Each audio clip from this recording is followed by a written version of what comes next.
tanto, en esta actividad de taller, sí es una actividad abierta a la comunidad y una actividad que queremos compartir porque es un modo de multiplicar el conocimiento sobre lo que es el abuso sexual y otras violencias en la infancia, sobre la legislación, sobre las terapias psicológicas, sobre las diferentes teorías de resiliencia. O sea, tenemos siempre algún aporte teórico para compartir.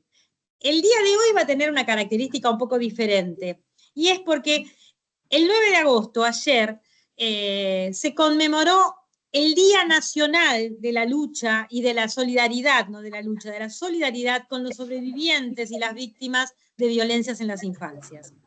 Y nos parece importante que ese Día Nacional nació en Bolivia, en verdad, con una compañera, Brisa de Angulo, una compañera sobreviviente de Bolivia, que ya en el año 2006 ella empezó con la primera marcha para recordar a la sociedad la necesidad de solidaridad con las víctimas. Este día se está empezando a replicar en diferentes países y es muy importante para nosotros, ya sea como sobrevivientes o como protectores, en nuestro grupo básicamente, que son las personas que lo conformamos, sobrevivientes del delito de abuso sexual y otras violencias en las infancias, y adultos y adultas protectores de niños víctimas en el presente. Para nosotros era muy importante invitar a las diferentes compañeras y compañeros a decir por qué nos parece que realmente es importante de solidaridad, por qué como sobrevivientes y protectores decimos es importante que la sociedad toda sea solidaria con los sobrevivientes y con las víctimas. Y un aspecto de la solidaridad para nosotros son los grupos de pares, o sea, donde entre pares, entre iguales, nos sostenemos, nos escuchamos, nos apoyamos. Y también, bueno, esto como los que hoy están participando son compañeros y compañeras que en algún momento tuvieron contacto con el grupo, nos parece importante esto de también poder hablar o reflexionar sobre la importancia de los grupos de pares en un tema donde en verdad lo que más nos dañó, considero yo, es el aislamiento y la soledad que pasamos más allá del trauma que tuvimos en la infancia. Nosotros consideramos que el silencio social, familiar e institucional ha sido el mayor cómplice de los agresores y agresoras y ha sido el que, por otro lado, perpetúa el delito, porque el silenciamiento permite que se perpetúe, pero además de todo, fue ese silencio social el que los llenó de culpa y vergüenza a los sobrevivientes, y a los adultos y adultas protectores también les marca aislamiento y mucha soledad cuando salen a defender a un niño o niña víctima. Así que bueno, hoy básicamente esa es la invitación y lo que vamos a compartir.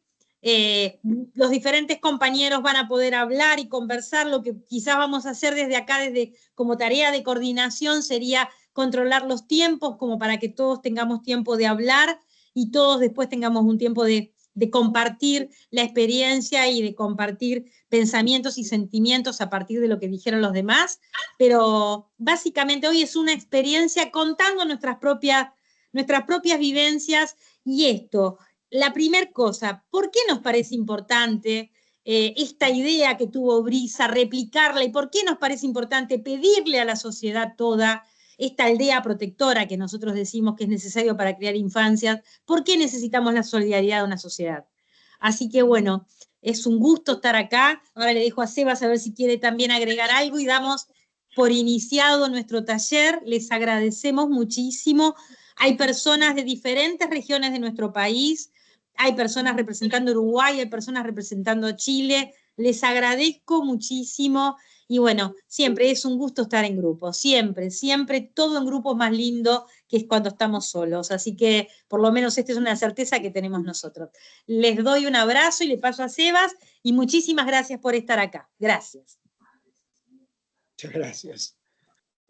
Bueno, una alegría saludarlas y saludarlos, compañeras y compañeros. Una alegría estar compartiendo un nuevo taller teórico mensual y particularmente, como decía Silvia, hoy en una jornada como esta del Día de Solidaridad con las Víctimas de Violencia Sexual, que por cierto tiene como una de sus características esperanzadoras el hecho de que se está replicando a través de compañeras y compañeros en distintos países de nuestra región.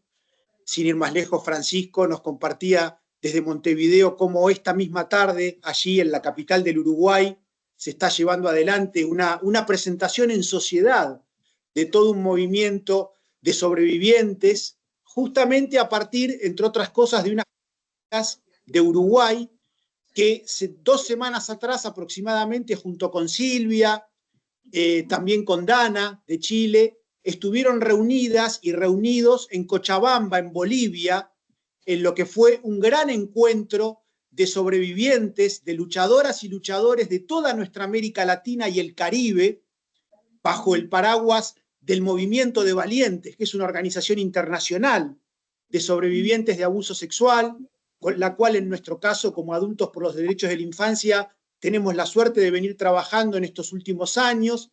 Y digo, todo esto realmente nos parece muy alentador, en este caso en particular a nivel de lo que es nuestra región, nuestra América Latina y el Caribe, donde ya compartirán mucho mejor Silvia y Dana, lo que ha sido ese encuentro en Cochabamba, Bolivia, que a su vez tuvo lugar, entre otras cosas, básicamente para también preparar la participación nuestra como luchadoras y luchadores de nuestra región para una cumbre mundial que va a tener lugar en noviembre próximo en Bogotá, Colombia, convocada por la Organización de Naciones Unidas y dentro de la ONU por organismos como UNICEF y la Organización Mundial de la Salud, cumbre que se llama la primera cumbre ministerial mundial para poner fin a la violencia contra la infancia.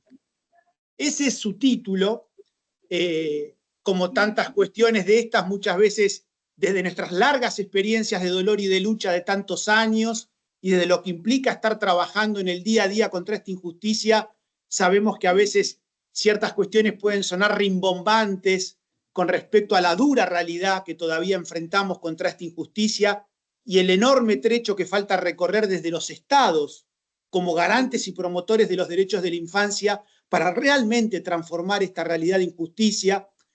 Digo esto, pese a esa reserva crítica que nunca dejamos de tener desde nuestro lugar autónomo en la sociedad civil como sobrevivientes y luchadoras y luchadores, al mismo tiempo nos parece muy significativo, muy esperanzador que se esté convocando por primera vez a una cumbre mundial desde la ONU para poner fin a la violencia contra la infancia y que en esa cumbre en particular haya un espacio explícito de participación de sobrevivientes, de organizaciones como las nuestras.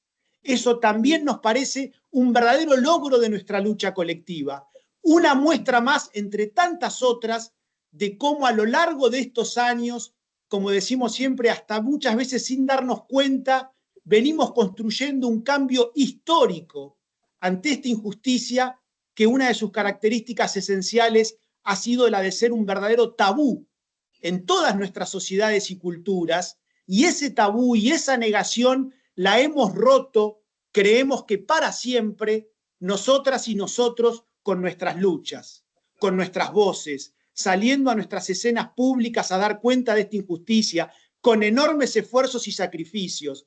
Y digo, y ese triunfo cultural que venimos construyendo en todas nuestras sociedades a nivel mundial, muchas veces sin darnos cuenta, creemos que tiene otro nuevo botón de muestra, que después veremos, por supuesto, qué nuevos caminos y qué nuevas puertas le abre a nuestra lucha y a nuestra causa, y ahí hablando muy particularmente de las responsabilidades y obligaciones que tienen los estados del conjunto de la comunidad internacional como firmantes de la Convención Internacional de los Derechos del Niño, como garantes y promotores de los derechos de la infancia, para transformar todo esto realmente en políticas públicas que cambien la suerte de la infancia y la suerte de las y los sobrevivientes. Pero digo, en ese marco es que se está teniendo lugar este 9 de agosto en toda nuestra región, y como nos ha pasado, y con esto ya quiero cerrar esta intervención mía de apertura para pasarle la palabra a las compañeras y compañeros, como nos ha pasado con Silvia, en nombre de nuestro colectivo de adultos con tanto orgullo, cuando en el 2022 estuvimos en Ginebra, Suiza, en el Consejo de Derechos Humanos de la ONU, compartiendo nuestros testimonios y nuestro trabajo y trayectoria con funcionarias y funcionarios de todo el mundo, y como también nos pasó el año pasado en nuestra gira por Marruecos, Italia, España, Portugal, Francia, Alemania y Bélgica, donde estuvimos en organismos como la sede de la Unión Europea en Bruselas, la sede de la UNESCO en París, y donde, digo, entre otras cosas, hasta compartiendo nuestros testimonios y relatos en el mismísimo desierto del Sahara, hasta Berlín o Roma o París. Digo, esta maravilla de ver cómo en nuestra propia experiencia, aún en diversas sociedades y culturas, el testimonio y nuestra presencia pública conmueve, interpela, moviliza a nuestras sociedades, interpela a los estados, y cómo, aún reitero, y con toda esta enorme diversidad y pluralidad de nuestras sociedades, la emoción, lo que significan nuestros testimonios y relatos para compañeras y compañeros de los más diversos pueblos. Digo, esto que en persona hemos tenido la suerte, la dicha de poder vivir con Silvia en nombre de nuestro colectivo en estas instancias internacionales, realmente nos parece un verdadero motivo de alegría, y reiteramos, una muestra más entre tantísimas otras de este verdadero cambio que estamos construyendo entre todas y todos. Así que con esto, con mucho entusiasmo y alegría y también gratitud, a partir de ahora le pasamos la palabra a la compañera o compañero que desee iniciar nuestra ronda. Muchísimas gracias. Gracias. Dana, dale, bien. Por favor, compañera. Bien. Bueno, quisiera partir, ¿cierto?, de esta reflexión de por qué necesitamos solidaridad con las personas que son sobrevivientes de violencia sexual en la infancia, compartiéndoles, la verdad, una experiencia muy, muy reciente. Acá en Chile tuvimos hace muy poco un caso emblemático. En Chile tenemos muchos casos emblemáticos de abuso sexual infantil, pero ahora último ocurrió uno en donde una persona, en específico su nombre, cierto apellido Macaya, él abusó de 4 de sus nietas, ¿cierto? Y todo esto fue muy mediático, salió en la televisión.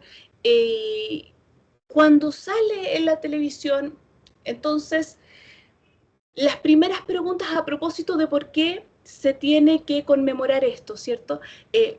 Pensaba en ese momento, cuida esta información que nos están entregando a través de los medios, cuidará los detalles, cuidará entonces que no se conozca a cabalidad la ley, cuidará quizás tal vez que esta persona sea impune, porque el tipo, lo que pasó al final con él es que, como es una persona muy poderosa en Chile, pagó para poder bajar la sentencia e ir a cumplir los 6 años a su casa. Ni siquiera fue encarcelado. Nunca hubo un proceso en donde él pasó por alguna parte de cárcel, de un procesamiento, nunca hubo nada.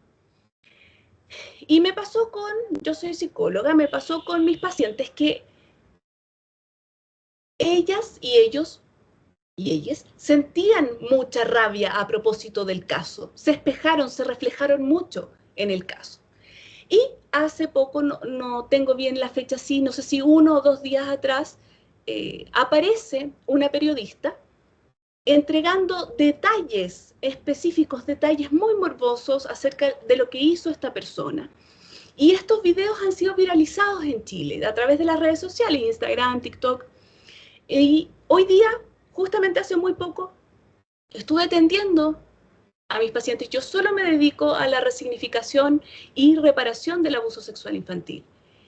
Y todas estaban detonadas a propósito de lo que no se querían enterar y que fueron, entre comillas, obligadas a enterarse, ¿cierto?, de estos detalles. Entonces vuelve a mí esta pregunta de ¿qué cuida más? ¿Y por qué es tan importante que conmemoremos la solidaridad con las personas sobrevivientes? Porque, por ejemplo, si los jueces que dictaron sentencia hubiesen tenido un conocimiento acerca de las consecuencias de las personas que son abusadas en la infancia y cómo es que esas consecuencias se arrastran, ¿cierto?, durante la adolescencia y durante la adultez, hasta que ya no puedo negarme más el hecho, quizás tal vez la sentencia hubiese sido otra. Si esa periodista que junto con su grupo investigativo, sacaron los detalles y los dieron a relucir y los compartieron por redes sociales, detalles sumamente morbosos, ¿sí? Detalles que son terribles. Yo entiendo que la gente a lo mejor los quiera saber porque justamente se ignoran las consecuencias que nosotros como adultos tenemos al ser sobrevivientes. Entonces, claro, sí, hay un lugar en donde uno se para y dice, es que esta información no nos cuida, no cuida. Si yo tuviese el conocimiento de que las personas sobrevivientes, si yo digo esto, se van a detonar, se van a sentir mal, van a crear crisis de ansiedad, crisis depresivas, crisis conversivas, quizás lo hubiese pensado 2 veces antes de dar esta información. Entonces, es de suma importancia que este día se empiece a conmemorar y que se eduque a la población acerca de las consecuencias y de lo que es o lo que significa ser abusado en la infancia. Porque si tuviésemos eso, entonces también existiría este lado en donde uno es más solidario. Si no nos pararíamos solamente desde reflejar el dolor, ¿sí? Desde decir qué terrible lo que te pasó hoy, pobrecita, o a lo mejor también lo he escuchado, yo me imagino que ustedes también, no, si se te va a pasar, no, si eso pasó en la infancia, ahora ya da lo mismo, olvídalo, ¿cierto? Entonces, si tuviésemos ese día, podríamos contar con educación activa, que permitiría ser mucho más cuidadosos con las personas sobrevivientes. No tan solo un cambio de mirada, ¿cierto? Desde pasar de pobrecito a yo te entiendo, aquí estoy, sino que también saber todas las consecuencias que hay detrás y entonces este real apoyo en donde yo entiendo lo que pasa y por lo tanto puedo acompañarte en ese sentir, ¿cierto? Quizás tal vez yo no soy sobreviviente, pero sí te puedo acompañar, porque entiendo que, por ejemplo, te disociaste, entiendo, por ejemplo, que quedaste en crisis conversiva y, ¿cierto?, toda la sintomatología asociada. Si no sé si a ustedes a lo mejor les parece un poco de lo que estoy hablando, no sé cómo ha sido en sus países, también me gustaría, ¿cierto?, saber un poco. Muchas gracias, Dana. Muchas gracias. Muchas gracias. Y me parece muy claro tu concepto. Sí, Realmente. Gracias, Dana. Gracias por escuchar. Creo que es importante que también se aborde desde ahí, de lo que uno como sobreviviente podría sentir, de lo que uno como sobreviviente espera. Y con esta frase, ¿cierto?, que todos deberíamos tener instauradas, que es, ¿qué cuida más? ¿Qué cuida más? ¿Cuida que yo dé esta información? ¿Cuida que yo diga todas estas cosas? ¿O cuida mucho más entender a estas personas y solidarizar, bien digo, desde ese espacio? Totalmente, Dana, totalmente. Tengo muchísimas cosas para comentar, pero no voy a hacerlo ahora porque ahora le toca a una compañera o compañero que quiera seguir con la ronda. Hola, no sé si me escuchan. Te ¿Me escuchamos escuchan? perfectamente, Sí, María sí. del Carmen, te escuchamos. Mira, yo pienso que lo que más sirve es hacer una especie de educación o prevención para que no sucedan esas cosas, para que no sucedan. En algún punto se va a poder prevenir al estar más informado y educado, y en otro punto, bueno, siempre va a estar el factor sorpresa o el desprevenir, entonces siempre se va a llevar a que sucedan esos hechos, esos episodios. Yo, ahora se me van cerrando más cosas. Cuando escuché la palabra sobreviviente, hace muchos años, yo dije, sí, yo también soy sobreviviente. O sea que el inconsciente sabe cosas.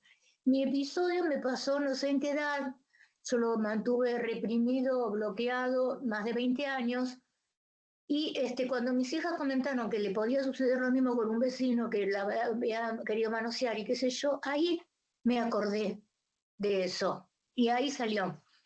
Y ahora, antes de ayer, hablando con una compañera en otro grupo, volvió a surgir esto. Y estoy tan emotiva, y estoy pensando, ¿no tendré todavía más episodios bloqueados y yo no sé? Bueno,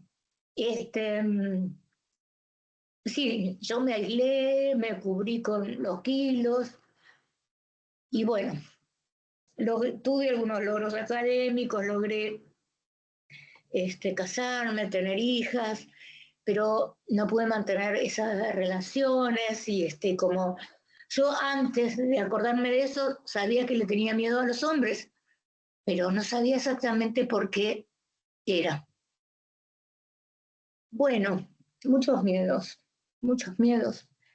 Bueno, estoy muy emocionada, no puedo seguir hablando ahora más. Gracias, gracias, gracias por escuchar y gracias por todo lo que están aportando y que estoy escuchando. Gracias. Muchas gracias, María del María. Carmen, y Gracias, queremos del ya Carmen. invitarte a nuestro taller, que no nuestro taller, sino nuestro grupo de pares que empieza a las 3 de la tarde, que es otro link, donde ahí es un grupo de pares donde vas a poder hablar o no hablar, pero vas a estar acompañada de compañeras y compañeros que pasaron por lo mismo y es un modo de romper con el aislamiento y el silencio. Así que muchísimas gracias por la valentía de haber participado en este espacio y bueno, estás invitada para seguir cualquier sábado, este sábado o cualquier sábado. Muchas gracias. Gracias, María del Carmen. Bienvenida. Bueno, Gracias, ¿yo María del puedo Carmen. hablar? Sonia. Sí, Bueno. por favor. Yo me hice mi machete. Celebramos el Día de Solidaridad con los sobrevivientes, dice, ¿no? Pero primero tenemos que saber qué es la solidaridad. Yo lo busqué en el señor Google, que es el machete, ¿no? En Bolivia decimos el chanchullo. Y acá en Argentina el machete. Bueno, yo me macheteé bien, bien bonito. La solidaridad es un valor que se caracteriza por la colaboración mutua entre los individuos, lo que permite lograr la superación de los más terribles desastres, como guerras, pestes, enfermedades. Entonces nosotros manejamos la solidaridad sin darnos cuenta a veces que somos sobrevivientes. Mi nombre es Sonia, tengo 66 años, soy sobreviviente de abuso sexual desde que era bebé, a los 3 años, y a los 11 años tuve otro episodio, por eso soy sobreviviente. Y madre protectora, a los 6 años de mi hija, haber hablado de los abusos que sufría de parte de su tío en mi propia casa. Ahí me hice madre protectora. Entonces nosotros manejamos la solidaridad. La sociedad no sabe qué es solidaridad. ¿Entiende solidaridad? Ser solidario, le doy una moneda, o a un mendigo que está en la iglesia, eso es solidario, darle una moneda o darle una ropa, una prenda. Confunden la solidaridad de los sobrevivientes. Dice acá, solidaridad, desastres, en desastre como guerras. Nosotros los sobrevivientes somos, lo que vivimos es como una posguerra. Vivimos una posguerra. Los sobrevivientes de abuso sexual es parecido a una posguerra, a una peste.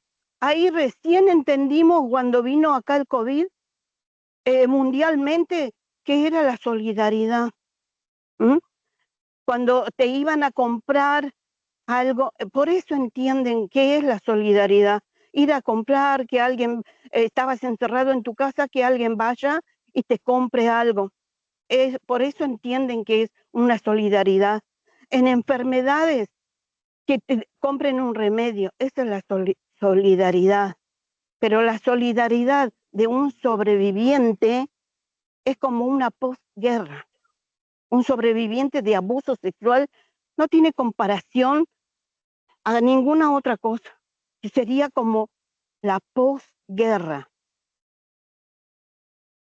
Yo como sobreviviente, la verdad que de abuso sexual en mi infancia, yo siempre lo recordaba, pero siempre lo bloqueé, nunca lo tuve en cuenta.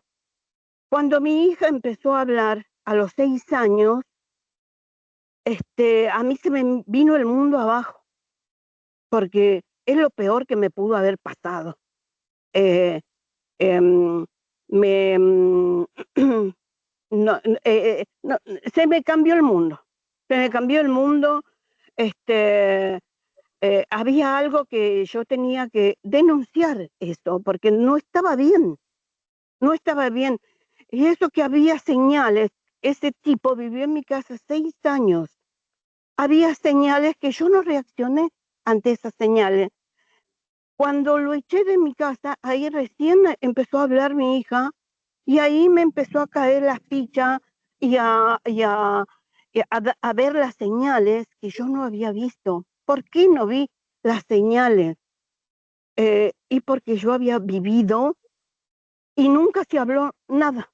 Yo callé siempre, nunca lo dije. Cuando me acerqué a Pares, con Sebastián y Silvia, ahí recién empecé a hablar de que yo había sufrido abuso y de que yo había reaccionado de esa manera con mi hija, de denunciar y de que ahí saber que era un sobreviviente, ahí enterarme en carne propia que era ser un sobreviviente, en defenderla a mi hija, en ir a tribunales, golpear puertas y que nadie te abra las puertas, nadie quería tomar esa denuncia. Muchas veces fui a tribunales golpeando puertas, andando por esos pasillos sola, porque nadie de mi familia me quiso apoyar, ni mi marido.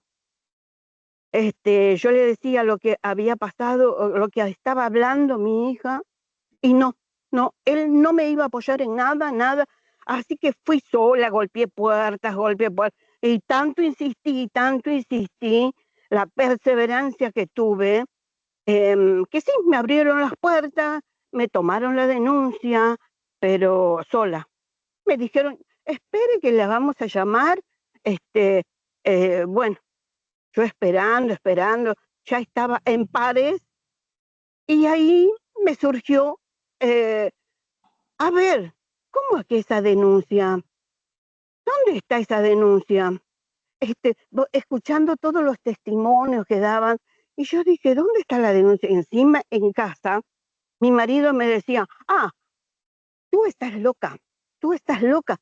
¿Dónde está la denuncia que hiciste? A ver, nunca trajiste una prueba. Y me sonó a mí. Dije, tenés razón. A ver. Y ahí en Pares se acercó mi hijo, de 27 años. Y Sonia, él después anda ahí redondeando, dijo, por favor. bueno, él ahí dijo que había sido abusado por la misma persona. Y él nunca dijo nada. Nunca dijo nada. Ahí en Pares, delante de Silvia y de Sebastián, él dijo que fue abusado por la misma persona a los 2 años. Bueno, ahí me impulsaron a ir a ver dónde estaba la denuncia. Fui 3 veces, hasta me metí en los archivos de tribunales, porque no aparecía la denuncia. Entonces yo le daba la razón a mi familia de que estaba loca. No había, y apareció la denuncia. Hasta cuando yo me metí a los archivos, a esos lugares tan oscuros, y apareció la denuncia.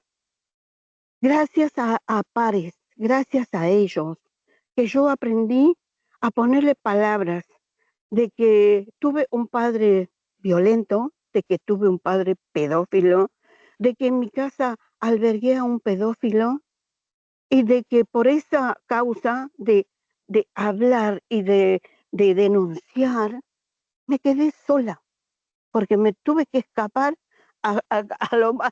lejos de una montaña, acá a Jujuy, sola, sola, porque todo me rechazaron. Sola, completamente sola.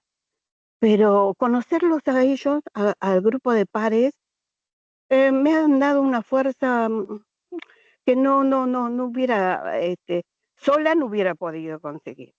Bueno, hasta ahí. Vamos, redondeamos. Muchas gracias, Sonia. Muchas gracias. Sonia. Muchas gracias.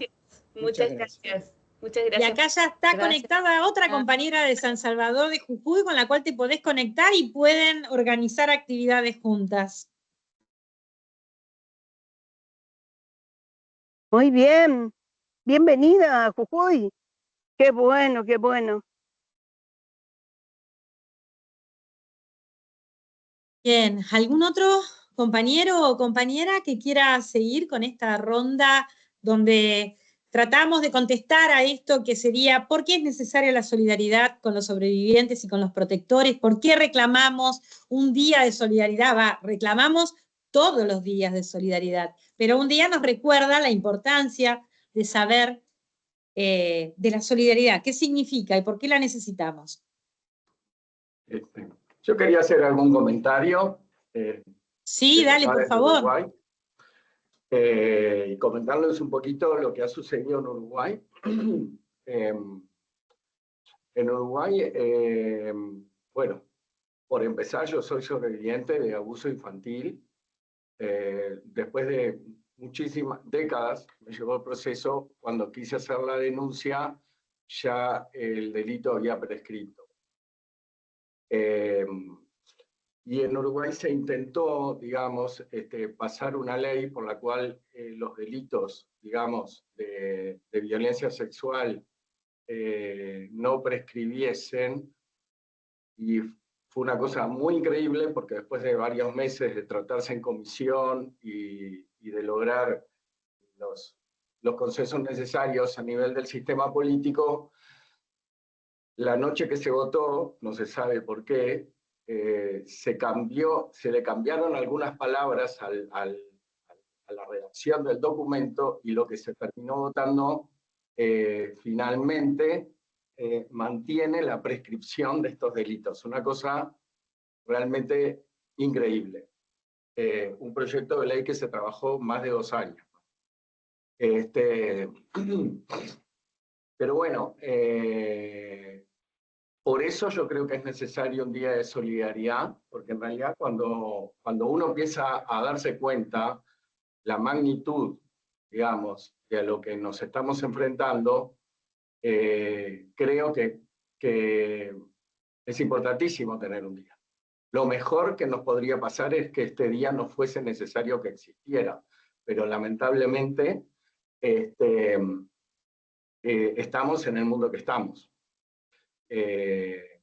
Entonces yo veo de lo que comentaba Dana hace un rato, primero yo creo que hay un marco bastante más general, ¿no? Que es la espectacularización del sufrimiento del otro, en todos los planos, porque no solo en el tema del abuso sexual, sino en todos los planos. Y lamentablemente en las redes se alimenta mucho esa parte que realmente como seres humanos nosotros tenemos todo, tenemos la solidaridad, como dice la compañera, pero también el ser humano tiene lados oscuros, entonces se alimenta mucho, digamos, esa cosa morbosa, bastante destructiva, donde mucha gente por ignorancia replica sin saber el daño que está haciendo, ¿sí? Y otra gente directamente ni se lo plantea, ni se lo cuestiona, si eso puede llegar a perjudicar a alguien. No se hace la pregunta. Entonces yo creo que un día como el del 9 de agosto ayuda a posicionar el tema en los sistemas políticos en el mundo y en las cabezas de las personas. Pero bueno, estamos hablando de cambios sociales. Los cambios sociales son muy lentos. El abuso sexual infantil es una de las muchas más violencias, digamos, que ejerce la sociedad sobre los más débiles. Transcurre en el seno de familias enfermas. no es solo, digamos, yo creo que no es solo el abusador y el abusado los que están involucrados, sino que realmente esto transcurre en el seno de una familia enferma, de una sociedad que silencia, digamos, digamos, en parte por el poder, ¿no? O sea, porque lamentablemente detrás del abuso también hay un abuso de poder, hay un abuso de todo tipo. Entonces se tiende a silenciar, los testimonios de las víctimas a veces son tratados como con condescendencia, con decir, bueno, olvídate, ya está, pero que en el fondo es, no armes lío, quédate quieto, ya está, olvídate, arreglate como puedas, pero no vengas a agitar las aguas, ¿no? Y en otros casos se responde con violencia, ¿no? Que es ya directamente tratándote, llamándote a silencio, amenazándote con hacerte una denuncia por difamación,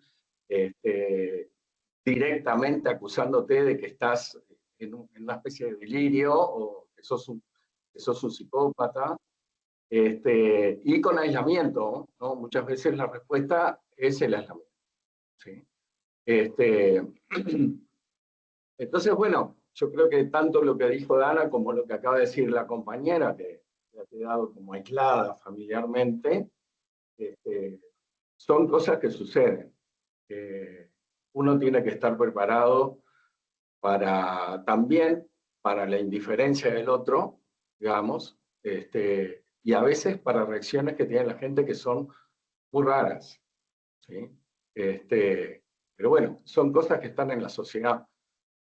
Me parece que hay un camino muy largo que tenemos que recorrer, y que es a muchos niveles, ¿no? A nivel de los sistemas políticos, a nivel de la sociedad, de la militancia social, a nivel de la salud mental, a nivel de las instituciones prestadoras de salud, ¿sí? Básicamente está todo para construir. Bueno, eso es lo que quería compartir y muchísimas gracias. Muchas gracias, Francisco. Muchas Muchas gracias. gracias.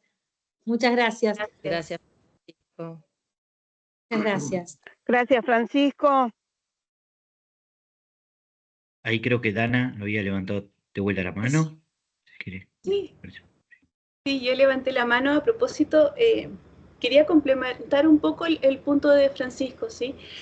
Es cierto que todo eso nos pasa, ¿sí? O sea, yo me imagino que acá todos somos sobrevivientes y a todos nos han dicho, se te va a pasar, eso te pasó cuando pequeño, cuando chico, entonces, bueno, anda superándolo, ¿cierto? Yo entiendo, pero perfectamente que eso esté. Pero siento que esa idea está planteada desde la desesperanza. Y quizás tal vez, si hubo algo que aprendí en la reunión que tuvimos hace poco en Bolivia, ¿cierto? De la cual habló un poco Sebastián, es que uno es el puente para poder terminar de cierta forma con esa desesperanza, por ejemplo, en la que entiendo que habita, ¿cierto? Un poco Francisco.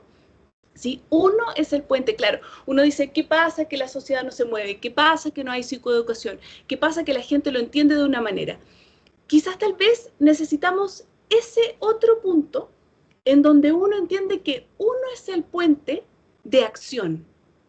Uno puede entonces psicoeducar al otro.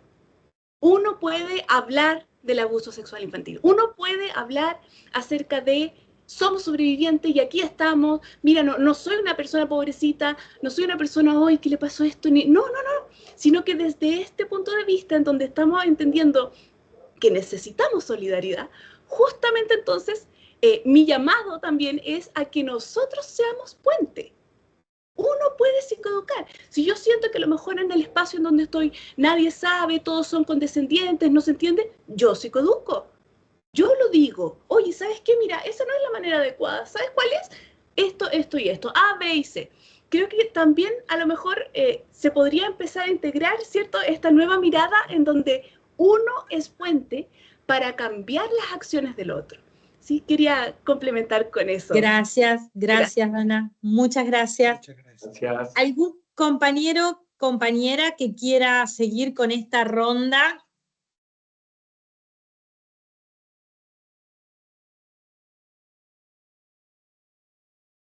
A mí me gustaría. Yo no sé si- levanté la mano, con lo que decía Dana, Sí, lo que me perdón, pasó.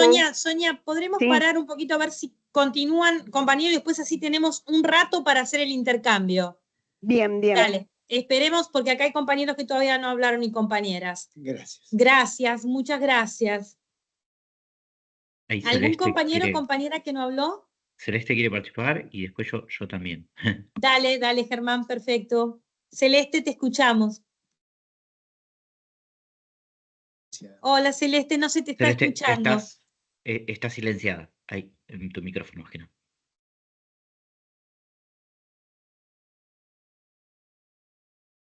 No, Celeste, no se sigue escuchando. No se está escuchando. ¿No se escucha, Celeste? No, tampoco. Quizás si vuelves a entrar. Y es una opción también, ¿eh? Ahí está, ahí se. Y esperen que vuelvo a sumar a Celeste. Ahí está. ¿Ahora se me escucha? Sí, ahí está. Sí, era un error. Bueno, soy de Jujuy, de San Salvador. Gracias a Sebastián y a Silvia por invitarme. Con respecto al Día de la Solidaridad, escuchando a los compañeros, recordaba esto, ¿no? Yo sufrí una agresión sexual, violación a los 16 años, saliendo de la escuela, camino a casa y cuando estaba llegando me ataca una persona en la calle y yo en la calle no sabía, me dio vergüenza, me paralicé, no me salió la voz para gritar, y, pero sí observé, sí buscaba con la mirada alguien que yo le pudiese hacer una seña y ahí me doy cuenta que tampoco el cuerpo me respondía. Entonces a esta persona le fue fácil. Pero me quedé con la imagen de que hubo una señora que gritó. A mí en ese año, de lo que pasó, yo esperaba que durante ese día se acercasen esas dos personas que vieron y me dijeran, lo vimos, lo identificamos para dónde fue, o vimos la bici, me dieran algún detalle, lo cual no se pudo hacer la denuncia. Y luego, unos años después, vuelvo a sufrir el ataque por la misma persona, pero yo me había cambiado de domicilio. Y me ocurre de que esta vez yo ya había hecho artes marciales, karate, para defensa personal, porque como soy muy bajita, me decían que, bueno, nunca me voy a equiparar a la fuerza de una persona con las características del que me atacó. Pero sí me podían enseñar técnicas para defenderme, para huir. Entonces, yo aprendí que realmente cuando me atacó, yo hice todas las técnicas, me tranquilicé, ya tenía talleres hasta de respiración, mire todo lo que hice para poder, porque yo quedé con miedo. Y los hacía, mis papás y mi mamá, la verdad que me dejaban hacer todos esos talleres porque entendían, pero en mi casa no se hablaba. Simplemente me apoyaban, decía, dejémosla ir, que intente salir de vuelta a la calle, que hagan los cursos, que me iban a buscar. Pero una vez que ya empecé a salir de vuelta en colectivo, manejarme sola, ir y venir, y otra vez eran las 8 de la tarde, llegaba de un curso de oratoria, donde también estaba tratando de recuperar el habla porque me trababa, estaba tartamudeando. Y yo ya tenía 19 años o 20. Entonces, ¿a qué voy? Me vuelve a atacar en la calle y otra vez una vecina estaba viendo, pero esta vez como me defendí, yo sí alcancé a pedir ayuda.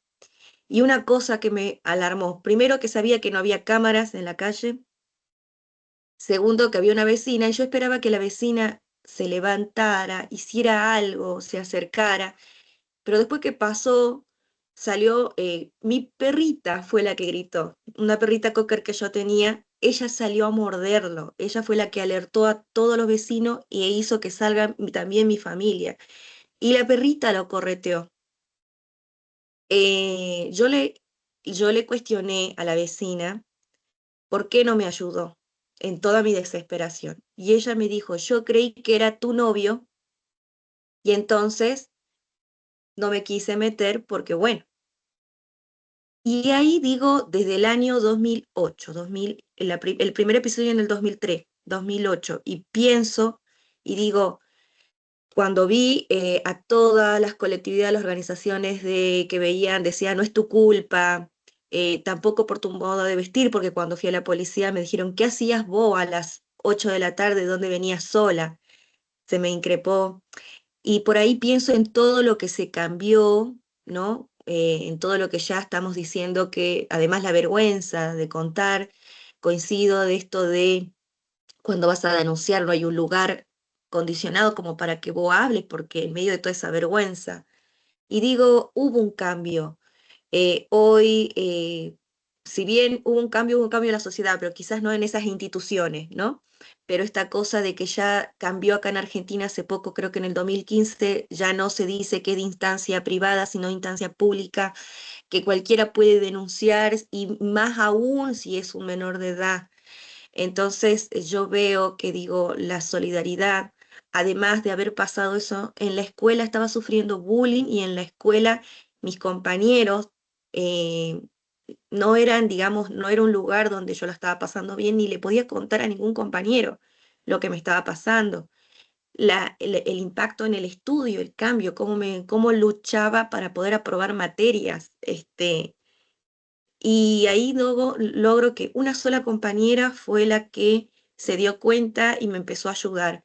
Y digo, y los otros chicos, la educación, la empatía.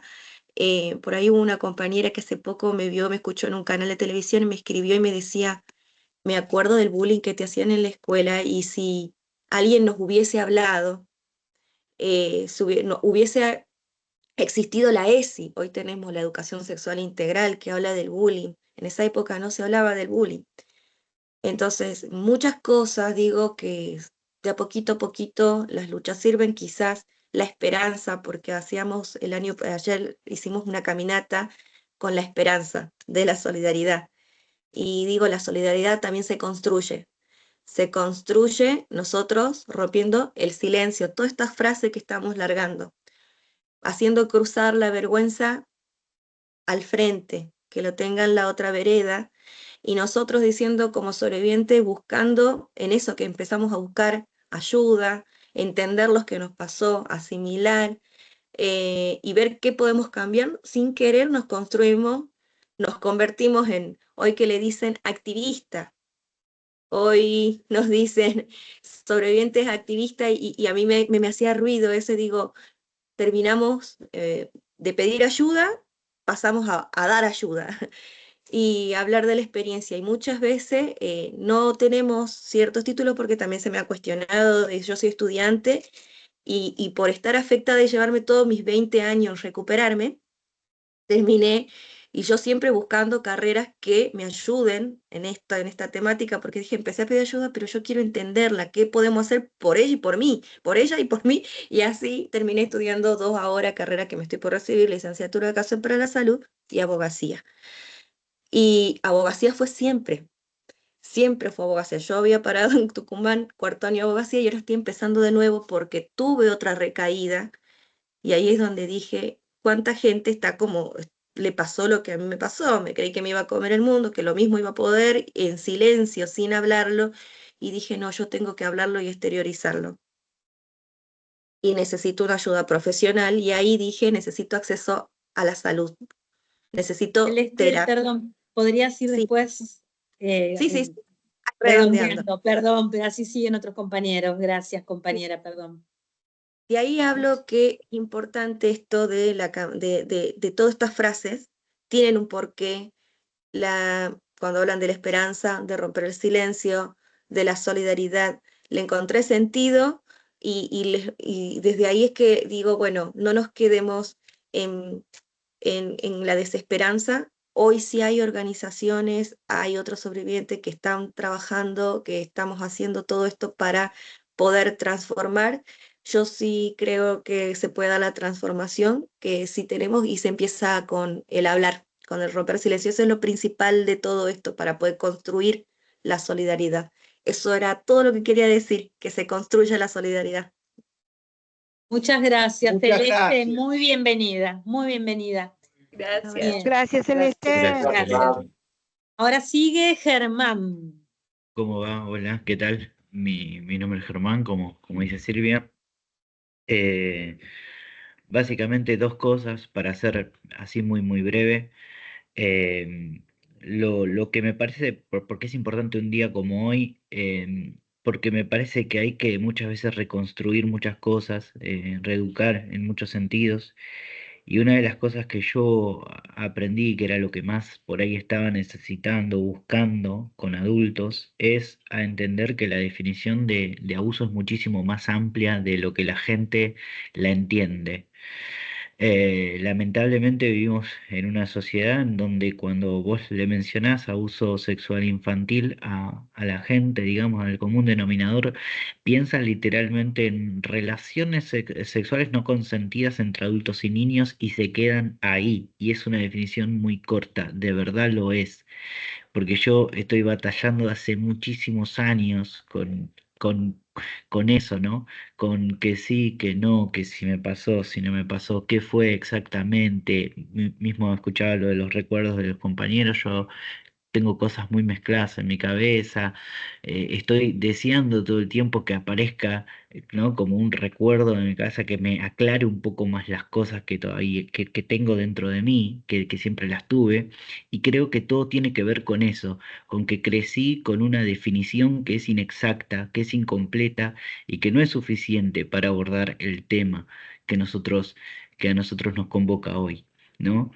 Esa era la primera cuestión, que siento que la definición debe ser mucho más amplia y hay que compartirla con la sociedad todo lo que podamos, digamos, hablarla, estar en espacios de visibilización, como a veces hacemos con adultos, con un folleto, bueno, Silvia y Seba están en medios de comunicación, lo cual es muy importante eso, en países como, por ejemplo, Argentina, que tienen mucho poder, digamos, eso. Y lo segundo es, nada, esto de pasar, de tratar de pasar de, de pensar todo el tiempo a poder hacer algo, ¿no? Digo, desde el lugar en donde estemos. Me parece que por eso también es importante un día como hoy. Siempre me cuestioné mucho, durante mucho tiempo, por qué no hacía algo más activo que solamente quejarme, estar triste, ponerme mal, deprimirme bastante. Y ahora con las herramientas que uno pueda hacer, que uno tenga a la mano, me parece que es fundamental para visibilizar, para poder poner el tema en cuestión, con lo que puedas hacer, de verdad. O sea, a mí por ahí se me es fácil, no sé, poner a grabar esta meeting y que después salga en YouTube, editarla para que salga en YouTube y hacerlo más visible. Bueno, será eso. Y así con cada uno de nosotros, no digo desde el lado en donde estemos. Me parece que si a alguno le sale mejor escribir, que escriba sobre el tema. Si a alguno le sale, no sé, esto, hablarlo, ¿no? Eh, Prometí que eran dos cosas. La última y ya paso la palabra. Que esto que voy a decir al último tiene que ver con esto de pasar la palabra, de que la gente también tiene que entender la zarpada e increíble necesidad que nosotros tenemos de hablar. Fíjense cómo nos está sucediendo en esta misma reunión, que todos queremos hablar, todos queremos decir algo y queremos decir un montón. Y digo, y en ese sentido la entiendo a María, la entiendo a Ana, la entiendo a Sonia, la entiendo a todos los compañeros que están hablando, a Francisco, a todos los que por ahí todos decimos, che, yo me hubiera quedado hablando 3 horas más de esto, porque de verdad necesitamos hablarlo. Y si hay algo que también aprendí en adultos es hablarlo y que alguien nos escuche con empatía, porque si nos escuchan sin empatía, el dolor que nos puede llegar a causar, que ya me pasó, es terrible, es tremendo. Es tremendo cuando vos estás hablándolo con un familiar tal vez cercano o con alguien y esa persona en un solo comentario tal vez te puede, ¿no?, destruir y hacer muy mal Y en el grupo también aprendí eso, ¿no? Como que la onda es tratar de escucharnos con empatía, porque si no, nada se puede construir. Nada, eso. Gracias. Gracias, Germán. Muchas Muchas gracias, gracias, Germán. muchas gracias. Muchas gracias, Germán. Gracias. Ahí, Gracias, Germán. Gracias, ahí lo Germán. teníamos a Jorge esperando poder hablar. Querido George, un gusto escucharte.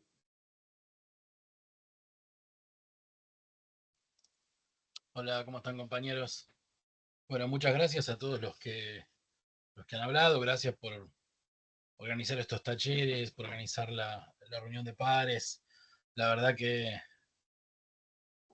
como siempre digo, esta asociación es una asociación que no debería existir en un mundo medianamente solidario, medianamente empático. No deberíamos existir, no debería habernos pasado nada de lo que nos pasó, pero vivimos, como decía, creo que Francisco, vivimos en un mundo en el que nos tocó vivir. Y bueno, está bueno que existamos. Está bueno que existamos para poder compartir, para poder ayudar a otros, para poder ayudarnos. Yo conocí la asociación creo que hace 6 años más o menos, allá en la Casona de Flores. Me recomendó mi psicóloga después de mucho tiempo de trabajar y de no poder hablarlo y de sufrir un montón de todas las cosas que han comentado los compañeros, de tenerle miedo al sexo opuesto, de tenerle miedo a mis propios genitales, en fin. Y gracias al grupo pude hablarlo, pude ponerlo en palabras, pude hablarlo con mi mujer, pude hablarlo con mis viejos, pude hablarlo con mis hermanos, pude hablarlo con un montón de gente. Y si bien esto no se va, es algo que nos acompaña toda la vida, como bien decía Sonia, es muy, muy similar al estrés postraumático de haber estado en frente de batalla. Sí, es un poquito mejor, ¿no? Como dice Seba, siempre de adultos nos hace bien. Hoy siempre es un poquito mejor que ayer, mañana va a ser siempre un poquito mejor que hoy. Tenemos subidas y bajadas. Yo en su momento llegué a coordinar incluso reuniones en el grupo, pero bueno, tuve la suerte de poder ser padre y en él ya cumplió 10 meses y pedí dejar de coordinar para poder estar más tiempo con Pedro. Y la llegada de Pedro me pegó fuertísimo, como calculo todos los que son padres entenderán. Pocas cosas en la vida me movieron tanto el piso como tener a Pedro, y volvieron un montón de cosas. Me di cuenta que me cuesta mucho cambiarlo, por ejemplo, porque tengo miedo de hacer algo que pueda hacerle mal. Pero bueno, son parte de las secuelas y de los problemas que nos dejan estos actos criminales que tuvieron para con nosotros, y que no deberían quedar impunes. Y creo que parte de eso tiene que ver la necesidad del Día de la Solidaridad, porque si bien hay casos con más o menos atenuantes, hay casos con mayor o menor suerte, uno puede tener la solidaridad de quienes son cercanos. Es interesante tener una excusa como este día para que incluso aquellos que son muy de la periferia de nuestras relaciones o que ni siquiera nos conocen, se enteren de lo que pasó y tengan por lo menos una excusa para decir, mira esto, qué interesante, hay un día de esto, ¿por qué? ¿Qué pasó? ¿Cuánta gente? ¿A cuánta gente le ocurre esto? ¿No?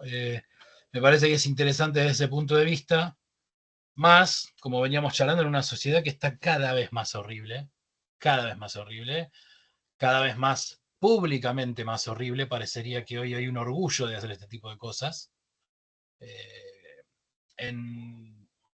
No tengo el dato exacto, pero varias personas me dijeron que en la ley de baja de imputabilidad que hay en la Argentina, también hay un párrafo que habla de que los chicos se comportan como delincuentes a partir de los 13 porque ya saben lo que hacen. Entonces, si en una ley se establece que los niños saben lo que hacen y se lo pueden condenar como adultos, ¿qué queda para el consentimiento, ¿no? En eso, digo, como una interpretación asquerosa para viles abogados horribles de gente horrible también. Y es tremendo que esto pase, y sin meternos en cuestiones políticas, porque no importa, puede ser más, menos liberal, todo eso se discute. Estamos muy mal y es horrible decirlo, pero no me importa la economía si querés, pero nos están gobernando en Argentina personas que avalan esto. Casi te diría que muy públicamente y muy horriblemente lo avalan, aunque no lo digan así. Pero cada vez que hablan de algo dan ejemplos de pedofilia. Y eso no viene de cualquier lado, me parece a mí. Entonces es algo que habilita una violencia que se está volviendo cada vez más pública, cada vez más horrible, y se está casi naturalizando algo que antes por lo menos tenían la decencia de hacerlo callados, ¿no? Parecería que ahora hay un orgullo en hacer esto, y me desespera por mi hijo. Pero bueno, acá estaremos, y estaremos en la calle, y estaremos, aunque sea una vez al mes, haciendo algún acto de visibilización. En parte por eso tomé la decisión que durante tantos años no quise hacer, que es dar una charla en la Sociedad de Fomento acá en el barrio, comentando lo que me pasó, contando mi historia, que todos sepan que hay un vecino. Estadísticamente seguramente hay uno más, pero bueno, el que me pasó a mí es uno que yo conozco y todavía vive acá en el barrio. Y bueno, que todos se enteren que está denunciado, y que yo fui uno de sus sobrevivientes. Así que nada, creo que es importante, como decía el compañero de recién, tratar de llevar la palabra, de movernos, de no quedarnos solamente en el sufrimiento, en la tristeza, que a veces también está bien, no hay que permitírselo, son etapas, son momentos, ¿no? Todos vivimos esta montaña rusa y está bien permitírselo, tampoco hay que ser superhéroe. Como siempre le digo a Silvia y Sebastián, fueron ellos durante tantos años que nunca se bajaron de ningún sábado, durante 12 o 13 años sin faltar nunca. Es una locura, una quijotada maravillosa lo que hicieron, y los aplaudo con el fondo de mi corazón. Pero bueno, para que no se haga muy largo, yo lo que vine haciendo este tiempo, yo soy profe universitario, y lo que hacía siempre al finalizar mis cátedras, ahora lo estoy haciendo al inicio, para darle más tiempo a los que quieran charlar conmigo, para que lo vayan pensando y me puedan hablar conmigo más directamente. Les comento del libro de Somos Sobrevivientes, les cuento mi historia, y les digo que cierro diciendo que estadísticamente, por la cantidad de números que maneja la ONU y los datos que se manejan, digo, acá somos 25, tendríamos que ser 4 además de mí. Así que si alguien quiere, si tiene ganas, si le parece, me contacta por privado.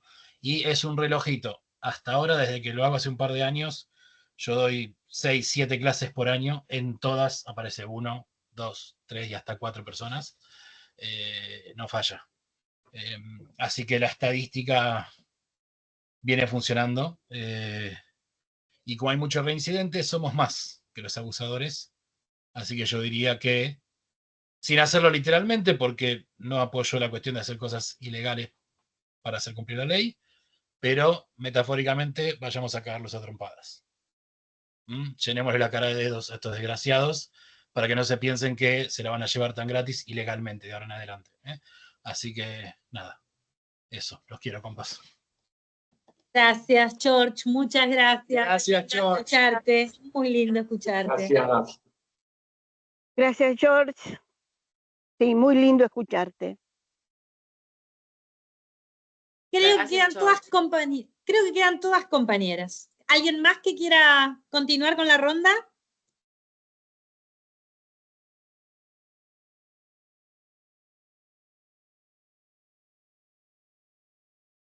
Sonia parece que tiene la mano levantada. Sí. Pero ¿alguien más antes quiere, de los que todavía no hablaron?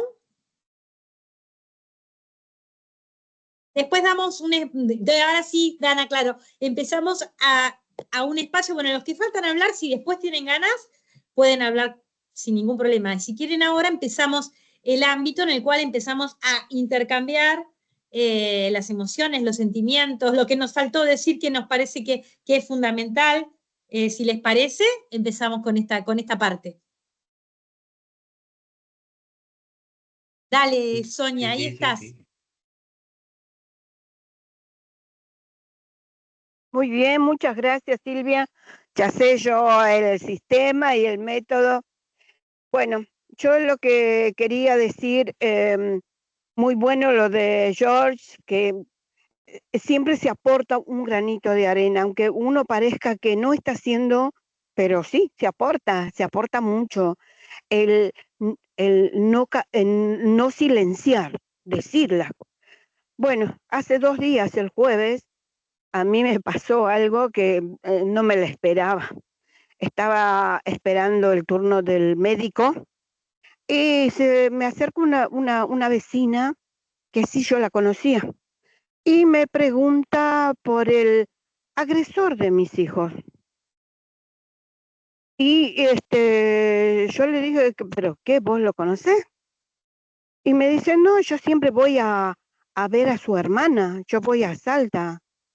Y además le pregunté por su primo, por mi marido, y me dijo su hermana del agresor, está con esa vieja, con esa vieja en el piquete, que se refería a mí. Yo le dije, ¿quién te dijo eso? La prima de tu marido, que se refería a mí, como la vieja, está con la vieja en el piquete. Ah, le digo, ¿por qué te dijo eso? ¿Mm? ¿Sabes por qué te dijo eso? Porque es un violador de niños. Yo lo denuncié de mi casa. Abría los ojos así. ¿Qué? Me dijo, sí, hace años que yo preguntaba por él, que se fue a Buenos Aires y desapareció, nunca más lo vi. Yo siempre le preguntaba a su hermana, ¿dónde está? Nunca me quisieron contar. Sí, hace 27 años, le dije. Pero me dolió que me diga, está por mi marido, está con esa vieja en el piquete. Que yo en el 2010 me vine acá al piquete a Jujuy, alejada de todo. Y el año pasado recién le di la oportunidad de seguir con mi marido. Y él se vino acá al piquete, está conmigo. Así que todavía siguen negando. La familia está con la vieja ahí en el piquete. Me dolió que todavía tengan esa negación. Y yo se lo conté todo a esa señora, que abría los ojos. Bueno, es un aporte, no callar. Le dije, hace 27 años que yo lo denuncié, tiene pedido de captura, pero en algo que va a salir su nombre y todo, porque está denunciado como pedófilo. Eso es un aporte también, no callar. Y fue una sorpresa para esta mujer, acá en el piquete, enterarse de que esa persona se había ido a Buenos Aires y no apareció nunca más. No apareció ni para la justicia nunca más. Bueno, son los aportes que ellos nos enseñaron, Silvia y Sebastián, a tener fuerza. Y también al denunciado, también esa fuerza que George también estaba, él primero había hecho un escrache a su agresor, y ahí se me ocurrió hacer un escrache al padrastro con mi sobrina. Fuimos, le hicimos un escrache. Es la fuerza que nos da el grupo, el hablar, el grupo de pares. No, es una fuerza que, y somos, como dijo, activistas, de víctimas pasamos a ser activistas. Hablar, es el aporte que yo tengo. Hablo. Y mi doctora me vio la garganta y me dijo, ya no tenés que hablar porque se te inflaman las cuerdas vocales. ¡Ay, qué bacana! Bueno, Gracias, Sonia. dejo para atrás. Muchas gracias. Gracias. Muchas gracias. Gracias. Estamos ahí esperando a ver la... No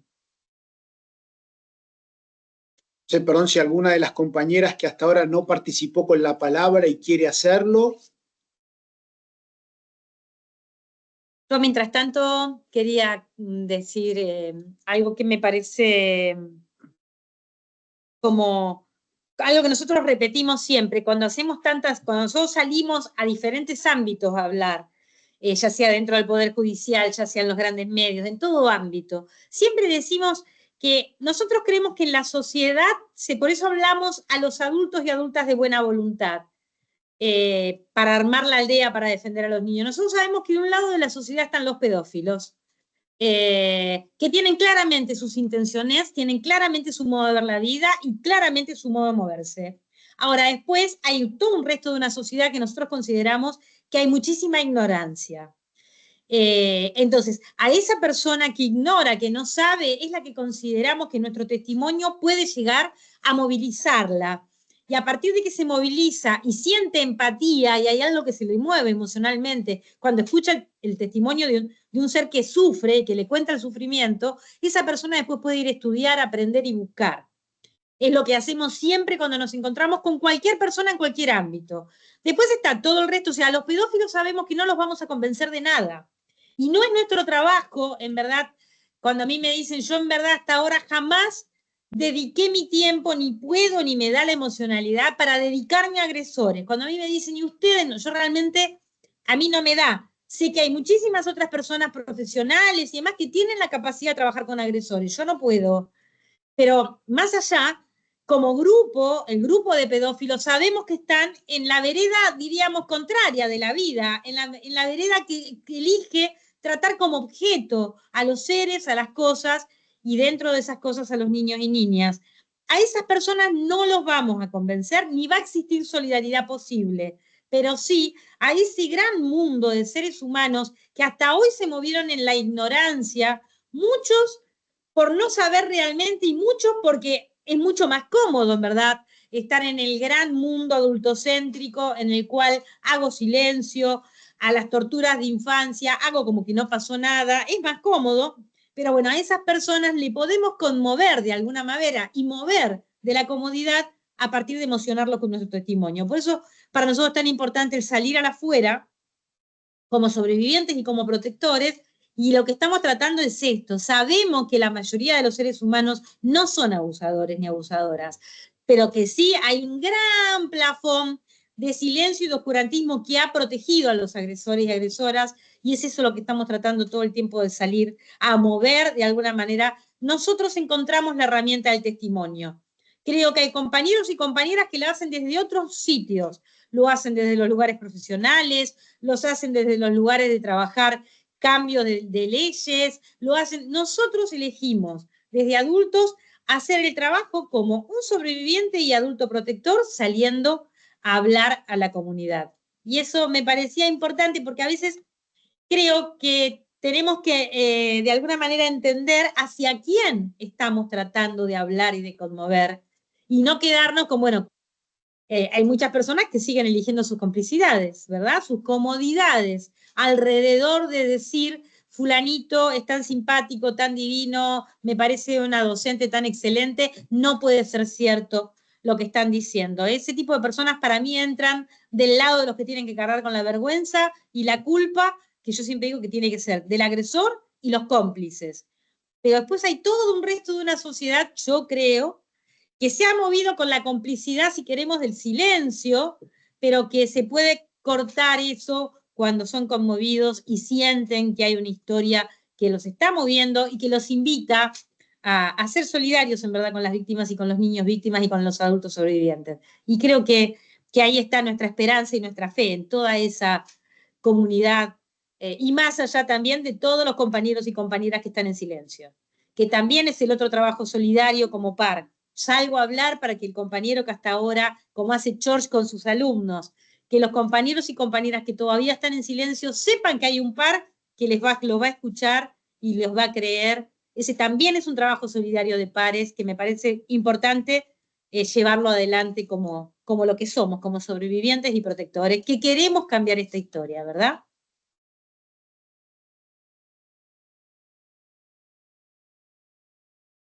Gracias, Silvia. No, por favor. Bien. Hay un mensaje, parece. Muchas Acá hay una gracias. compañera que dice que, bueno, prefiere escuchar en silencio. Totalmente, Caro. Estás absolutamente espectacular tu participación. Te agradecemos. Caro es una sobreviviente de abuso incestuoso. La invitamos a que cuando termina este taller entre al grupo de pares, que es otro espacio donde todos los sábados del año compartimos la palabra y la no palabra, porque algo importante en el grupo de pares es que el que no quiere hablar, no habla, y escucha y comparte, y estás en un espacio donde todos sabemos el sufrimiento por el que pasaste, y bueno, y acá estamos, escuchando empáticamente y con el corazón. Así que bienvenidas también a las compañeras que hoy están participando en este espacio y las invitamos al grupo de pares y sepan que no están solas. Eso para mí es tan importante, saber que no estamos solas ni solos, que en verdad somos millones. El tema que también este silenciamiento ha hecho que creyéramos que estábamos solos. Y muchos y muchas de nosotros todavía sentimos que estamos solos cuando en verdad, lamentablemente, somos millones. Y por suerte también, porque el empezar a conocernos va a hacer que seamos la fuerza para el cambio. Así que muy bienvenidas. Hola. Hola. Bueno, mi nombre es Miriam. Miriam. Bueno, voy a hablar, la verdad que no sabía qué decir, pero bueno, yo soy sobreviviente de abuso infantil por parte de un vecino y bueno, asisto a otro grupo que es un grupo que se llama ALCO para bajar de peso. Creo que también parte de mi obesidad es consecuencia de haber sufrido abuso infantil y no resolverlo nunca. Hasta ahora que soy grande y lo puedo hablar y lo puedo empezar a tratar y estoy en terapia, etcétera, etcétera. Y bueno, quiero contar que el otro día me animé, tenemos un WhatsApp, y me animé a contar mi historia en el grupo de ALCO, contando en referencia a mi bajada de peso. Y conté que era sobreviviente por parte de un vecino y que, bueno, que yo hace más o menos unos 15 años empiezo a analizar por qué yo no podía mantener mi peso. O sea, yo habré hecho dieta a full, más o menos unas 10 veces, habré bajado más de 30 kilos. Y que eso lleva mucho sacrificio porque uno tiene que dejar de, o sea, tiene que ir cuidándose en la comida, ir mirando lo que come, etcétera, etcétera. Para mí lleva un sacrificio. A mí me gusta comer, obviamente como a muchos, y bueno, empezar a manejar el tema de la comida es difícil. Y cuando, más o menos en el 2007, por ahí 2005, no me acuerdo bien cuándo fue, dije, ¿qué miércoles me pasa que tiro todo a la borda? O sea, llega un momento y de repente empiezo a comer como desesperada, digamos, como una alimentación emocional. O sea, estoy bien, como, estoy mal, como, me siento, me dijeron algo, lo que sea, como. Y bueno, me empecé a analizar y claro, cuando uno adelgaza se va poniendo, se estiliza, se afina la cara, qué sé yo, no sé, se va poniendo, digamos, más linda y bueno, más agradable. Y entonces me di cuenta que pasaba. El sexo opuesto, en líneas generales, las mujeres también, pero a donde a mí me tocaba mal era cuando los hombres me empezaban a decir, ay, qué linda que estás, con una doble, triple intención. Y eso a mí me ponía recontra re mal. ¿Y qué hacía? Me volvía a meter todos los kilos encima. Obviamente que yo no sabía qué hacer con esto, me viene jodiendo ya hace mucho. Y bueno, todo va llegando a su tiempo, creo, ¿no? Creo que vivimos para hacer eso. Y tuve la sorpresa, tengo mi compañera acá que se conectó el jueves, creo que fue. Se conectó contándome que le pasaba lo mismo. Y se conectó 1 o 2 personas más del grupo de ALCO que solidarizándose conmigo por la situación y que iba a poder seguir y que le iba a poner, que le tenía que poner energía. y etcétera, etcétera, y que si no podía ahora, lo podía seguir intentando. Y bueno, me hizo bien, porque en realidad el grupo en el que pertenezco somos 120 personas más o menos, pero no importa que hayan sido 3 personas que me contestaron y uno dice, no es nada, es el 3%, más o menos. Y del 3%, hay una persona que, digamos, digamos, le puede decir, existe este grupo y te va a servir. Y entonces fueron solidarios conmigo y yo fui solidaria con mi compañera, con María del Carmen, que está acá. Y que, bueno, surge una nueva comunicación entre nosotras, porque tenemos las mismas situaciones. Y entonces eso es lo importante. Bueno, eso creo que es suficiente por hoy. Gracias por escucharme. Gracias, Miriam. Gracias, Muchas Miriam. gracias. Un Muchas abrazo gracias. gigante, Miriam. Gracias. Gracias, Miriam. Gracias.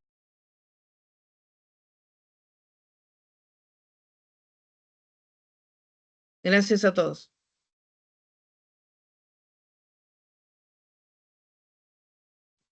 ¿Alguien más Gracias, quiere? Miriam. Gracias, Miriam. Gracias por todo. Gracias. A las compañeras que quieran participar del taller, pídanlo por teléfono si ya no lo pidieron, o al Instagram, al taller en el Grupo Solidario de Pares próximo. Y no sé si les parece que ya podríamos ir cerrando la jornada del día de hoy.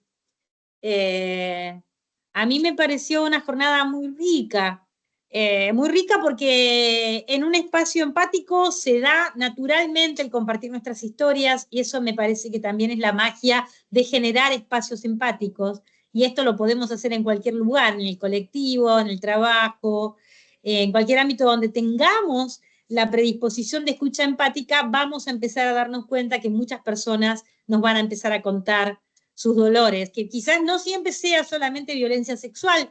Yo creo que nuestro sistema de relación ha generado víctimas, todo el tiempo genera víctimas. Somos una sociedad generadora constante de víctimas.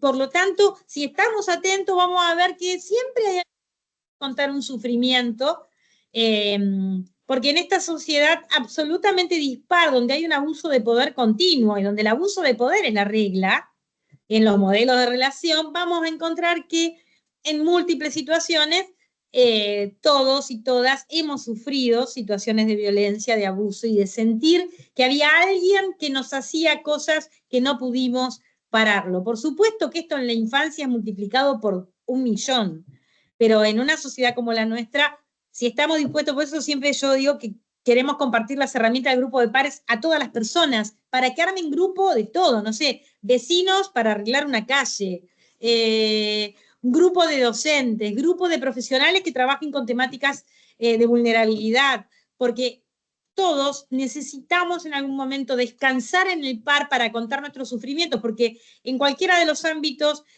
habitualmente uno no puede contar lo que le está pasando al otro en diferentes circunstancias porque no da el ámbito o el rol que tenemos en ese lugar. Pero si quizás empezamos a armar espacios, tenemos la posibilidad de conversar y compartir. Y eso también es enseñar a generar solidaridad. O sea, la solidaridad es algo que podemos todo el tiempo estar compartiendo las herramientas al tener una postura de escucha empática y de favorecer espacios de conversación, de charla y de sostén. Así que me pareció hoy hermoso este taller, que fue tan práctico, y que en verdad creo yo que si la compañera Brisa lo escuchara, que fue la que promovió este Día de la Solidaridad, se va a sentir muy conmovida y muy acompañada también ella, cuando allá en el 2006 inició su camino en su primer marcha, también con la sensación de estar rompiendo con la soledad y la complicidad de los agresores, porque lo que vemos nosotros en todos los lugares y con cada compañero o compañera que hablamos, es que en cada uno de nuestros lugares, como nos hemos movido con los familiares o con los cercanos, lo que hemos recibido básicamente es la complicidad hacia nuestros agresores. Porque los grupos de pertenencia lo que hacen, nosotros ahí interpretamos que esto es adultocentrismo, el grupo de adultos de pertenencia lo que va a hacer es, ante algo incómodo, me uno y me confabulo con otros adultos y adultas para dejar de escuchar esta verdadera del niño o niña que es incómoda a mi comodidad de grupo adulto. Entonces, fue necesario abrirnos a la comunidad para recibir empatía, solidaridad, verdadera escucha, además, porque si nos seguíamos moviendo en nuestros ámbitos de pertenencia, lo único que encontrábamos era silencio y complicidad. Esto nos pasó a todos y todas, y por eso me parece tan importante esto de empezar a abrirnos a la solidaridad, a la sociedad toda, porque es ahí donde empezamos a escuchar. Primero que vienen compañeros y compañeras a decirnos a mí me pasó, pero además empezás a escuchar al que te dice admiro tu historia, admiro tu valentía, qué suerte que estás hablando, qué bueno lo que dijiste, porque ni aún hoy, después de tantos años, ni Sebas ni yo escuchamos nada de eso dentro de nuestras propias familias, ni dentro de nuestros grupos de pertenencia. O sea, nos pongo como ejemplo porque estamos todo el tiempo hablando en todos lados. Sin embargo, los que primero estarían agradecidos de que enmudeciéramos serían nuestros vínculos familiares más cercanos. Esto muestra claramente que si hubiéramos quedado cada uno de nosotros en nuestro pequeño grupo de pertenencia, no hubiéramos podido armar nada, ni salir a lo público, ni hacer nada. Por eso me parece importante esto que también hace Brisa desde su Bolivia y ahora desde Estados Unidos y favoreciendo esto en todos lados, es abrámonos a la comunidad, es a la comunidad a la que le tenemos que de alguna manera movilizar para esto de la solidaridad y el apoyo, pero rompamos esto de lo que son los vínculos primarios o los primeros vínculos que hemos tenido y más tenido, porque es ahí donde se perpetúa el silencio y se perpetúa la culpa y la humillación hacia los sobrevivientes que hablamos y se terminan de cerrar las complicidades hacia los agresores. Así que me parece que esto que es tan importante y que hoy lo vemos acá y que lo estamos una vez más viendo y palpando y vivenciando esto que es tan importante. Así que para mí es una alegría enorme, enorme, enorme, enorme estar acá con ustedes y es un honor estar con todas estas personas con las que participamos hoy. Realmente les agradezco muchísimo. Gracias, gracias. Muchas gracias. Gracias a ustedes. Gracias. Muchas gracias. Muchas gracias. Muchas gracias. Gracias a ustedes. A todos. Gracias a todos. Gracias. Gaby, ahí, tú levantaste la mano, ¿hablaste? Ahí me escuchan. Sí, sí. Bueno, ¿qué tal? ¿Cómo están? Buenas tardes para todos y todas. Lo contextualizo. Yo soy estudiante que estoy haciendo mi tesis con la asociación. Soy estudiante de antropología que estoy haciendo la tesis con la asociación ya hace varios años. Yo básicamente lo que quería decir es que en realidad todo mi proceso también de, si se quiere, de construcción en un montón de cuestiones que tienen que ver con el sentido común. Por eso hoy cuando se hablaba mucho de lo que decía Silvia, ¿no? De la falta de información, de la gente que realmente, digamos, como quien dice, estaría del lado de los que quieren ayudar a los sobrevivientes o los que quieren entender a la problemática, creo que es muy importante dos patas fundamentales. Una, que tiene que ver obviamente con la justicia, en el sentido de cómo interpretar los relatos, ya sea de niños y niñas o ya sea de adultos sobrevivientes, de correr esta cuestión de la forma de relatar tiene que ver con lo que la persona siente. Es decir, si una persona cuenta las cosas de una manera en donde no hay una sensibilidad, un llanto o una situación de tristeza, pareciera que a esa persona en realidad no le afectó tanto. Hay un montón de cuestiones que me parece que son importantes, que deben cambiar para poder entender realmente, y eso también está relacionado con las cuestiones de las terapias y de los mecanismos de defensa que yo también desde el sentido común cuestionaba. Por ejemplo, decir, ¿cómo puede ser que una mamá, por ejemplo, que ha sido abusada, no pueda darse cuenta de que sus hijos son abusados? Son preguntas que realmente aparecen en el sentido común de las personas. Estoy hablando de eso, ¿no? De decir, hay que empezar a entender todos estos procesos que las personas viven, porque si no siempre se termina culpabilizando a las víctimas. Es decir, bueno, ¿cómo puede ser que no se haya dado cuenta? Bueno, son cosas que digo desde la desinformación, y que esta desinformación también viene asociada por ahí a los terapeutas, a la gente que en realidad tiene que explicar estos mecanismos que suceden en la psiquis de las personas y no revictimizarlas o culpabilizarlas. O sea que me parece que en este proceso yo también empecé a entender un montón de cuestiones que, claro, uno ve en general los comentarios que hace la gente, y a veces uno también ha hecho esos comentarios. Digo que falta mucho camino por recorrer para poder llegar a entender todas estas cosas, estos procesos que se viven, que desde la justicia tienen este correlato negativo muchas veces, o incluso la falta de pruebas. O sea, por ejemplo, como lo que contaba, no sé si era Dana, que contaba de esta cuestión de la parálisis, de la inmovilidad ante una situación. Si a vos no te quedan pruebas físicas de que tuviste una defensa, bueno, entonces puede ser consentido. Entonces hay un montón de este tipo de cosas que no se saben y que en realidad lo que hacen es embarrar la cancha, porque decir que porque vos no te defendiste, lo permitiste, digamos, no sirve justamente para embarrar la cancha. Y lo último, para cerrar, es que también hay una doble moral permanente con respecto a los niños y niñas en general. Son el futuro.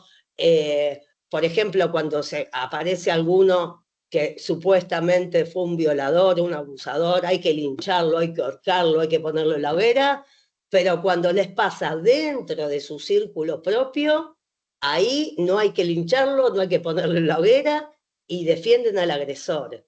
Este doble discurso es permanente. Es lo más horroroso, es hacerle algo a un niño. Es lo más horroroso, es monstruoso, es tremendo.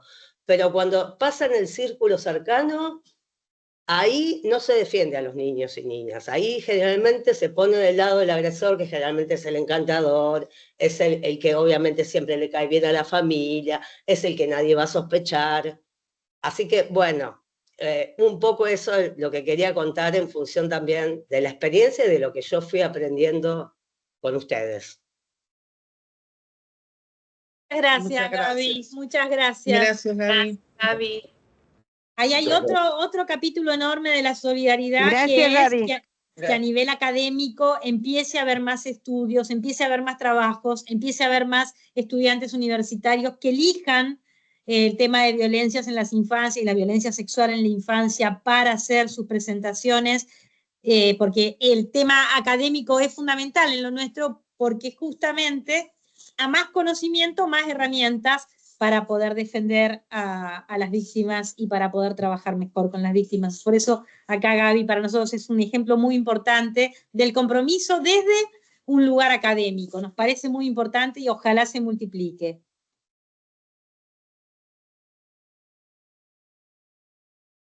Bien. Bueno. Hay otra valga como referencia ahí una vez más en el chat, hablando de estos bienvenidos ejemplos de solidaridad, una y otra vez compartimos el libro nuestro, Somos Sobrevivientes, Crónicas de Abuso Sexual en la Infancia, donde en este caso, desde el mundo de las letras, 8 de los más prestigiosos y prestigiosas escritores y escritoras de la Argentina, como Claudia Piñeiro, Sergio Holguín, Dolores Reyes, Gabriela Cabezón Cámara, entre otros y otras notables, se acercaron a nuestro colectivo para ser ellos y ellas quienes cuentan 8 historias de integrantes de Adultos por los Derechos de la Infancia, ¿no? Este querido libro que desde hace años nos acompaña por toda la Argentina y también en otras partes del mundo, y que una vez más lo traemos como otro ejemplo, en este caso desde el mundo de las letras, y que siempre decimos es un ejemplo que invitamos a multiplicar en todas las disciplinas artísticas, como también lo dijeron compañeras y compañeros en sus intervenciones. si desde cada una de las disciplinas, de los ámbitos culturales, artísticos, creativos, se sumaran ejemplos como el que a nuestro criterio constituye el libro Somos Sobrevivientes, realmente no tenemos dudas de que el movimiento de toda esta historia va a ser cada vez mayor y cada vez más profundo y más rico. Así que nada, nos parece también con alegría volver a sumar en este caso otro ejemplo de solidaridad de todo lo que necesitamos de los múltiples ámbitos de nuestras sociedades. Acá, no sé, ¿Puedo decir algo? ¿Puedo decir algo? Sí. Que justamente antropología tiene que ser esta parte, formar parte de la carrera, porque ¿cuál es el método de dominación primario? En la guerra lo primero que hacen es violar a las mujeres. Bueno, un método de dominación para poner más vulnerable es también atacar a las partes, como vos decís, el abuso de poder. Dominar a las partes más vulnerables. Y quizás los que saben de antropología ven que esto es sistematizado en la sociedad desde antiguo. Entonces tendría que tener esa carrera quizás algo como para poder instruir al resto, porque esa parte de antropología nosotros la tenemos total, en la Argentina no existe, no es vista, no es difundida, nada. Y ahora cuando estaba escuchando a la compañera que hablaba, digo, sí, ahí está, todo lo que nos serviría para defender no está en nuestras instituciones educativas. Yo soy docente jubilada y veo que ha quedado los estudios, los conocimientos, el temario, digamos, totalmente desactualizado, que no sirve, nunca sirvió para moverse hace 60 años y ahora tampoco. Todavía sigue con la educación de hace 120 años o más que puso Sarmiento. Bueno, nada más, no quiero extenderme porque se va pasando el tiempo. Gracias. Gracias, y ahí solo sumar que en nuestro caso, como en el de otros colectivos, nosotros aquí en la Argentina explícitamente hemos planteado, hasta en su momento con el presidente de la República, con el ministro de Educación de la Nación, que a nuestro criterio debiera ser obligatoria la formación en estos temas en todas las carreras de grado, en todas las carreras de grado. Al día de hoy no existe formación obligatoria en ninguna carrera, y no solo en Argentina, ¿no? Tantísimos temas que forman parte de esta lucha colectiva permanente. Sonia, creo que querías hablar. No, la mano estaba levantada de hace, no se borró. No sé cómo borrarla. No te sé ayudar tampoco.